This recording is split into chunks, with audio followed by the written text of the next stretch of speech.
సాయినాథాయ నమః. శ్రీ సాయి సచరిత్రము. ఇప్పుడు మీరు వింటున్నది 47వ అధ్యాయము. ఈ అధ్యాయం భక్తి శ్రద్ధలతో విన్నవారందరిపైన సాయినాథుని ఆశీస్సులుండాలని మనస్ఫూర్తిగా ప్రార్థిస్తూ ఈ అధ్యాయాన్ని ప్రారంభించదము. గత అధ్యాయంలో 2 మేకల పూర్వ వృత్తాంతమును బాబా వర్ణించెను. ఈ అధ్యాయంను కూడా అట్టి పూర్వ వృత్తాంతంలో వర్ణించు వీరభద్రప్ప యొక్కయు చెన్నబసప్ప యొక్కయు కథలు చెప్పుదుము. శ్రీ సాయి రూపము పావనమైనది. ఒక్కసారి వారి వైపు దృష్టి నిగిడించినచో ఎన్నో గత జన్మల విచారములను నశింపచేసి ఎంతో పుణ్యము ప్రాప్తించున్నట్లు చేయును. వారి దయాదృష్టి మనపై బరపినచో మన కర్మబంధములు వెంటనే విడిపోయి మనం ఆనందమును పొందెదము. గంగానదిలో స్నానం చేయి వారి పాపములన్నీ తొలగును. అట్టి పావనమైనది కూడా యోగులెప్పుడు వచ్చి తనలో ప్రోగైన పాపములన్నీ వారి పాదధూళిచే పోగొట్టేదరా అని ఆతురతతో చూచును. యోగుల పవిత్ర పాదధూళి చేతనే పాపమంతయు కడుగుకొని పోవునని గంగామాతకు తెలియను. యోగులలో ముఖ్య అలంకారము శ్రీ సాయి. పావనము చేయు ఈ క్రింది కథను వారి నుండి వినుడు. వీరభద్రప్ప చెన్నబసప్పల పాము కప్ప కథ. సాయిబాబా ఒకనాడిట్లు చెప్పదొడగెను. ఒకనాడు ఉదయం ఉపాహారం ముగించిన తర్వాత వ్యాహ్యాలకి పోయి ఒక చిన్న నది ఒడ్డున చేరితిని. అలసిపోవుటచే అచ్చట విశ్రాంతి నొంది తిని. చేతులు కాళ్ళు కడుక్కొని స్నానం చేసి హాయిగా కూర్చొని ఉంటిని. అచ్చట చెట్ల నీడలున్న కాలి త్రోవ బండి త్రోవ రెండునూ కలవు. చల్లని గాలి మెల్లగా వీచుచుండెను. చిలుమును త్రాగుటకు తయారు చేయుచుండగా కప్ప ఒకటి బెకపక్కలాడుట వింటిని. చెకుముకి రాయి కొట్టి నిప్పు తీయుచుండగా ఒక ప్రయాణికుడు వచ్చి నా ప్రక్కన కూర్చుండెను. నాకు నమస్కరించి తన ఇంటికి భోజనమునకు రమ్మని వినయముతో ఆహ్వానించెను. అతడు చిలుము వెలిగించి నాకు అందజేసెను. కప్ప బెకబెకమనుట తిరిగి వినిపించెను. అతడు అదేమియో తెలుసుకొని గోరెను. ఒక కప్ప తన పూర్వజన్మ పాపఫలం అనుభవించుచున్నదని చెప్పి తిని. గత జన్మలో చేసిన దాని ఫలము ఈ జన్మలో అనుభవించి తీరవలయును. దానిని గూర్చి దుఃఖించినచో ప్రయోజనం లేదు. వాడి చిలుమును పీల్చి నాకు అందజేసి తానే స్వయంగా పోయి చూచెదనని చెప్పెను. ఒక కప్ప పాముచే పట్టుకొనబడి అరచుచుండెననియు గత జన్మలో రెండును దుర్మార్గులే కాన ఈ జన్మయందు గత జన్మ యొక్క పాపమును ఈ దేహంతో అనుభవించుచున్నవనియు చెప్పి తిని. అతడు బయటకు పోయి ఒక నల్లని పెద్ద పాము ఒక కప్పను నోటితో పట్టుకొని ఉండుట చూచెను. అతడు నా వద్దకు వచ్చి 10-12 నిమిషములలో పాము కప్పను మృంగునని చెప్పెను. నేను ఇట్లాంటిని, లేదు అట్లు జరుగనేరదు. నేనే దాని తండ్రిని, రక్షకుడను. నేనిచ్చటనే ఉన్నాను. పాము చేత కప్ప నెట్లు తినిపించదను. నేనిక్కడ ఊరికనే ఉన్నానా? దాని నెట్లు విడిపించదనో చూడు. చిలుము పీల్చిన పిమ్మట మా స్థలమునకు పోతిమి. అతడు భయపడెను. నన్ను కూడా దగ్గరకు పోవద్దని హెచ్చరించెను. పాము మీద పడి కరుచునని వాని భయము. అతని మాట లెక్కించకయే నేను ముందుకు పోయి ఇట్లాంటిని, ఓ వీరభద్రప్ప, నీ శత్రువు చెన్నబసప్ప కప్ప జన్మమెత్తి పశ్చాత్తాపడుటలేదా? నీవు సర్పజన్మమెత్తినప్పటికీ వాని యందు శత్రుత్వం వహించి ఉన్నావా? సిగ్గులేదా?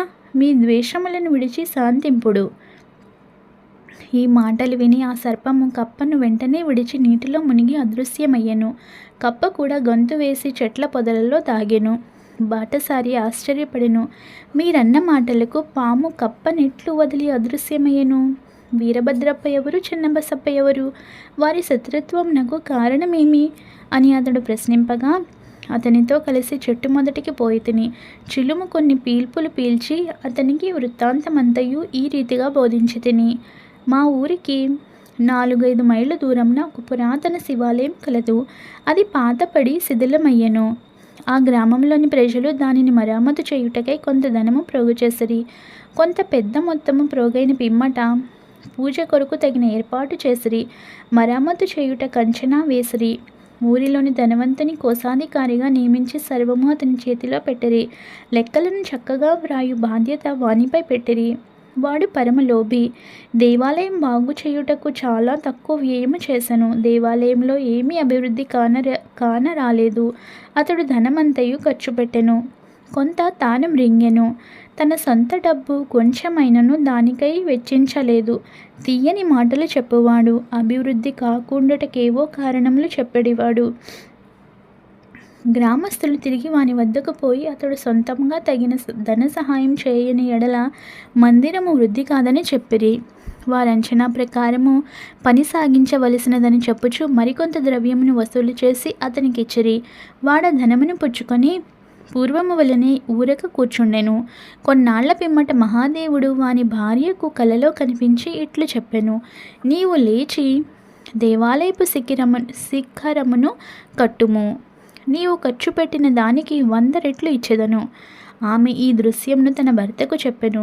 అది ధనము వ్యయమగుటకు హేతువగునేమో అని భయపడి ఎగతాళి చేయుచు, అది ఉత్త స్వప్నమనియు దానిని నమ్మనవసరం లేదనియు, లేకున్నచో దేవుడు తనకు స్వప్నంలో కనబడి ఏల చెప్పలేదనియు, తాను మాత్రము దగ్గర లేకుండెనా అనియు, ఇది దుస్వప్నము వలె కనిపించుచున్నదనియు, భార్యాభర్తలకు విరోధము కల్పించున్నట్ల తోచుచున్నదనియు అతడు సమాధానము చెప్పెను.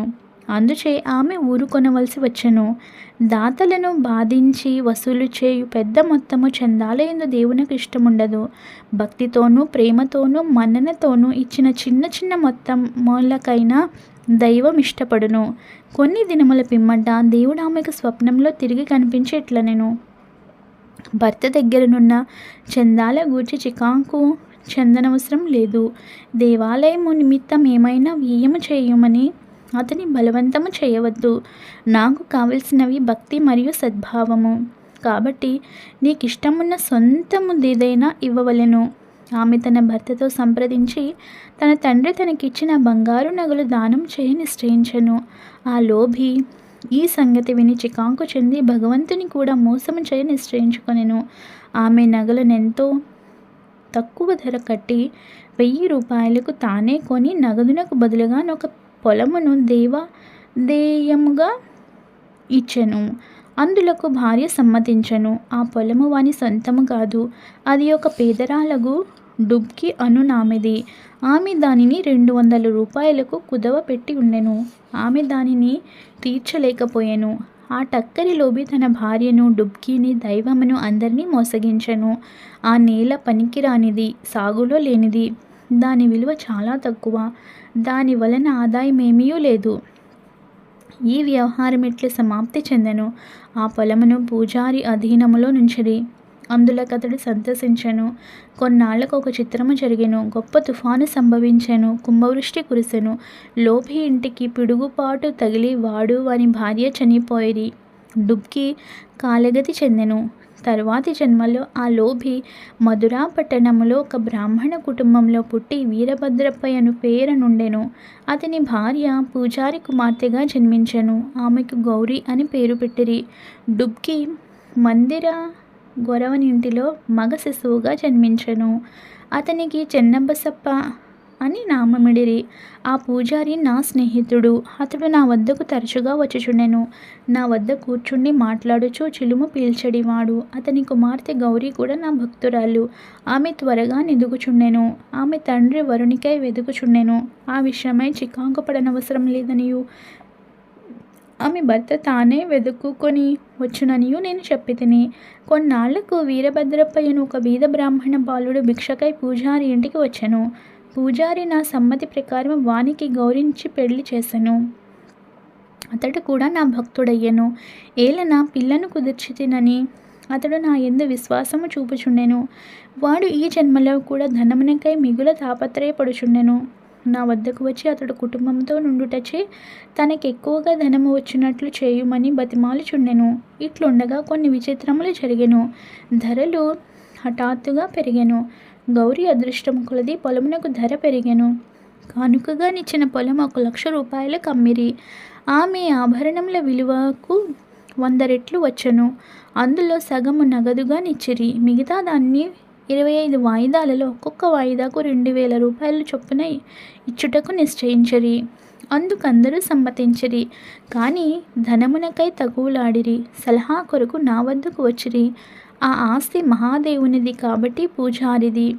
పూజారికి కొడుకులు లేనందున సర్వ హక్కులు గౌరికి వచ్చెను. ఆమె సమ్మతి లేనిదే ఏమీ ఖర్చు చేయవద్దని చెప్పి తిని, ఆమె భర్తకు ఈ పైకంపై నెట్టి అధికారము లేదని బోధించి తిని. ఇది విని వీరభద్రప్ప నాపై కోపగించెను. ఆస్తిపై గౌరికే హక్కు కలదని తీర్మానించి దానిని కబళించుటకు నేనే యత్నించుచున్నానని నుడివెను. అతని మాటలు విని భగవంతుని ధ్యానించి ఊరుకుంటిని. వీరభద్రప్ప తన భార్య గౌరిని తిట్టెను. అందుచే ఆమె పగటిపూట నా వద్దకు వచ్చి ఇతరుల మాటలు పట్టించుకొనవలదనియు తనను కూతురుగా చూచుకొనవలెననియు వేడుకొనెను. ఆమె నా ఆశ్రయమును కోరుటచే నేనామెను రక్షించుటకు సప్త సముద్రములైనా దాటుదునని వాగ్దానమిచ్చి తిని. ఆనాడు రాత్రి గౌరికి ఒక స్వప్న దృశ్యము కనబడెను. మహాదేవుడు స్వప్నంలో కనిపించి ఇట్లనెను, ధనమంతయు నీదే, ఎవరికి ఏమీయును ఇవ్వవలదు. చెన్నబసప్తో సలహా చేసి దేవాలయపు మరామత్తు నిమిత్తము కొంత ఖర్చు చేయము. ఇతరములకై వ్యయము చేయవలసి వచ్చినప్పుడు మసీదులో ఉన్న బాబా సలహా తీసుకోము. గౌరి నాకు ఈ వృత్తాంతమంతయు తెలిపెను. నేను తగిన సలహానిచ్చి తిని. అసలు తీసుకుని వడ్డీలో సగము మాత్రము చెన్నబసప్పకివ్వమనియు వీరభద్రప్ప కిందులో జోక్యము లేదనియు నేను గౌరికి సలహానిచ్చి తిని. నేనిట్లు మాట్లాడుచుండగా వీరభద్రప్ప చెన్నబసప్ప కోట్లాడుచు నా వద్దకు వచ్చిరి. సాధ్యమైనంత వరకు వారిని సమాధానపరిచితిని. గౌరికి మహాదేవుడు చూపిన స్వప్న దృశ్యమును చెప్పి తిని. వీరభద్రప్ప మిగుల కోపించి చెన్నబసప్పను ముక్కలు ముక్కలుగా నరికెదనని బెదిరించెను. చెన్నబసప్ప పిరికివాడు, వాడు నా పాదములు పట్టి నన్నే ఆశ్రయించెను. కోపిష్టి శత్రువు బారి నుండి కాపాడిదనని నేను వానికి వాగ్దానం చేస్తుతిని. కొంతకాలంనక వీరభద్రప్ప చనిపోయి పాముగా జన్మించెను. చెన్నబసప్ప కూడా చనిపోయి కప్పగా జన్మించెను. చెన్నబసప్ప బెకబెకలాడుట విని నేను చేసిన వాగ్దానంను జ్ఞప్తికి తెచ్చుకొని ఇక్కడకు వచ్చి వానిని రక్షించి నా మాటను పాలించుకుంటుని. భగవంతుడు ఆపద సమయమందు భక్తుల రక్షించుటకై వారి వద్దకు పరిగెత్తును. భగవంతుడు నన్నిచ్చటకు పంపి చెన్నబసప్పను రక్షించెను. ఇదంతయు భగవంతుని లీల. నీతి. ఈ కథ వల్ల మనం నేర్చుకునే నీతి ఏమనగా, ఎవరు చేసిన దానిని వారే అనుభవించవలెను. ఇతరులతో గల సంబంధములన్నిటినీ బాధను కూడా అనుభవించవలెను. తప్పించుకునే సాధనము లేదు. తనకెవరితోనైనా శత్రుత్వం ఉన్న ఎడల దాని నుండి విముక్తిని పొందవలెను. ఎవరికైనా ఏమైనా బాకీ ఉన్న దానిని తీర్చివేయవలెను. రుణము కానీ శత్రుత్వ శేషము కానీ ఉన్నచో దానికి తగిన బాధపడవలెను. ధనమునందు పేరాస గలవాని నది హీన స్థితికి తెచ్చును. తుట్టదుదకు వానికి నాశనము కలుగచేయును. 47వ అధ్యాయం సంపూర్ణము. సద్గురు శ్రీ సాయినాథార్పణమస్తు. శుభం భవతు. ప్రియమైన స్నేహితులారా, మనం రోజు బాబా పారాయణతో పాటు బాబా సూక్తులను కూడా తెలుసుకుంటున్నాం కదా. ఈరోజు బాబా చెప్పిన సూక్తి, ఈ ప్రపంచము అందరి వస్తువులు అన్నీ నశించినవే, సందేహమే లేదు. కానీ ప్రపంచంలో ఉన్నంత వరకు సంపద అవసరమే. ధనాన్ని దుర్వినియోగం చేయకు. ఈ సంసారం నాది కాదు, దేవుడిది అని భావించి జాగ్రత్తగా ఉండి నీ కర్తవ్యమును మాత్రము శ్రద్ధగా పూర్తి చేయము. ఈ ప్రపంచమంతా నా సృష్టే అని చెప్పుచున్నారు. మై డియర్ ఫ్రెండ్స్, ఈ వీడియో కనుక మీకు నచ్చినట్లయితే ప్లీజ్ లైక్ చేయండి, షేర్ చేయండి, అలాగే సబ్స్క్రైబ్ చేసుకోండి. ప్లీజ్ సపోర్ట్ చేయండి. Thank you for watching this video.